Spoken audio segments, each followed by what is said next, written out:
Hello friend, इथं आपण पनीर टाकलेलं आहे तळायला. इथे घेतलेले आहेत 2 कांदे, एक आणि अर्धा टोमॅटो. इथे घेतलेले आहे एक कांदा चिरून घेतलेला आहे बारीक. टोमॅटो आणि कांद्यामध्ये लसूण आणि अद्रक पण टाकलेलं आहे, पाहून घ्या. पनीर इथं काढून घेतलेलं आहे, मिक्सरच्या भांड्यात हे काढून घेतलेलं आहे. आता बारीक करून घेते. कढईमध्ये तेल गरम झालेलं थोडंसं काढून घेतलेलं आहे. पनीर तळल्याच्या नंतर जेवढं लागतंय तेवढंच ठेवलेलं आहे. आता आपण जिरे आणि मोहरी टाकून घेऊया. जिरे आणि मोहरी टाकून घेतलेले आहे.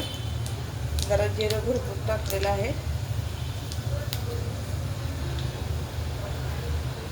छोटेसे 2 तमालपत्र टाकूया आणि कांदा टाकूया तळण्यासाठी. आपण जे बारीक चिरलेला होता ना कांदा, तो टाकून घेतलेला आहे. एकजीव करूया. जास्त असं परतायचं नाही आहे, थोडंसं परतायचं आहे तेलामध्ये.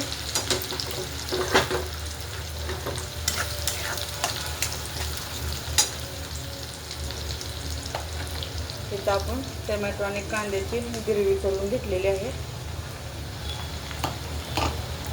इथं वाटाणा पण घेतलेलं आहे. वाटाणा पनीर करायचं आहे आपल्याला. आपण कांदा टोमॅटोची ग्रेव्ही केलेली टाकून घेऊया.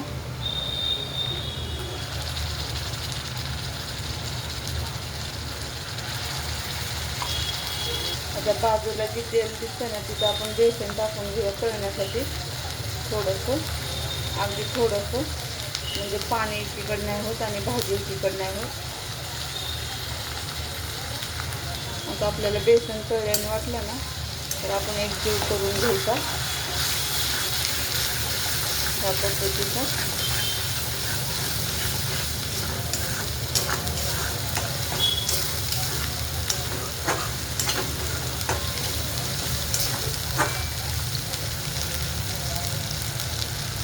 तेलामध्ये कोथिंबीर टाकून घेऊया. काजू पण टाकलं तर चालतंय, पण मी नाही टाकलं. पनीर आणि वाटाणा थोडासा गोडच असतो. काजूमुळे अजून भाजी गोड होती. कांदा पण गोडच असतो जरा.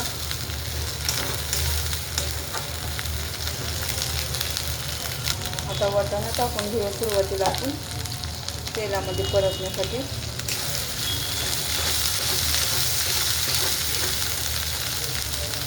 थोडंसं मिक्सरच्या भांड्यात पाणी घेतलेलं आहे ते टाकते आणि मसाले टाकते. परतणार नाही मसाले आणि तेल सुटतो भाजलं की, म्हणजे वाटण आपलं भाजलेलं पण हे होतं. सुरुवातीला मी पनीर मसाला टाकते. चवीनुसार मीठ टाकते. हळदी पावडर टाकते. एकजीव करते.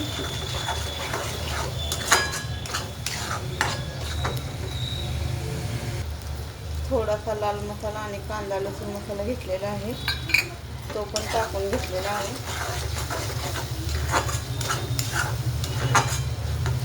तेल छान असं सुटलेलं आहे, साईडने पाहू शकता तुम्ही. आता पनीर टाकून घेऊया.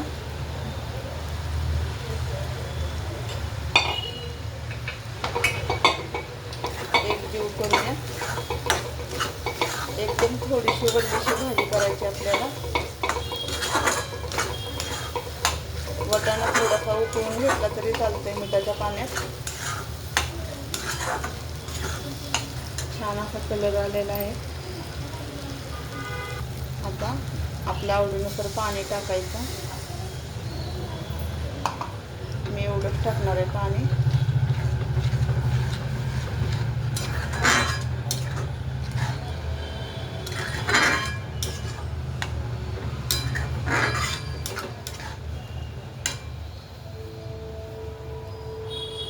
वरतून थोडीशी कोथिंबीर टाकते. पनीर वाटाण्याची भाजी कशी झाली नक्की सांगा कमेंटमध्ये. आवडली तर लाईक करा, शेअर करा, कमेंट करा. धन्यवाद.